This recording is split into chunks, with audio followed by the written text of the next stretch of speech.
Hello and welcome to Flight 93 National Memorial and our program, Their Story Lives Here. My name is Sam Govan and I'm one of the park rangers here at the memorial. Do you know someone in your life that is very caring and someone that you can turn to when times get bad? Passenger Jean Peterson, who I'll be talking about today, was just that person for many people in her community. Jean was a retired registered nurse, and her husband Don were very involved in a variety of charities in their local community. Driven by much of their faith, Jean and Don served in these charities.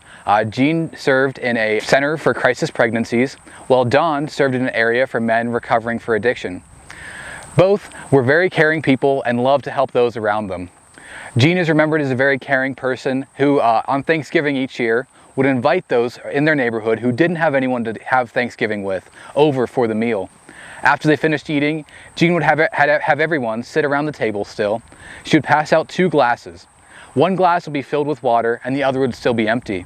She would hand out a spoon and every person had to say something they were thankful for, take a spoonful of water and put it in the empty glass. And that would go around the table until the first glass was empty.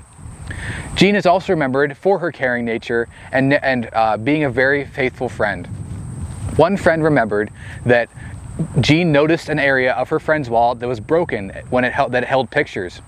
Jean figured out the mechanism and she went out and actually purchased a new mechanism for her friend's wallet. Jean packaged it up and mailed it to her friend right before her and her husband went on a trip. That friend received that box from Jean on Wednesday, September 12th, the day after Jean and Don died aboard Flight 93.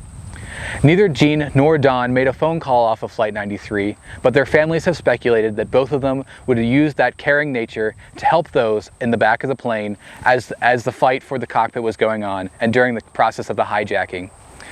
I encourage you to learn more about Jean, Don, and the other passengers and crew of Flight 93 here at the National Memorial. We hope to see you here soon, and thank you very much for tuning in to today's program.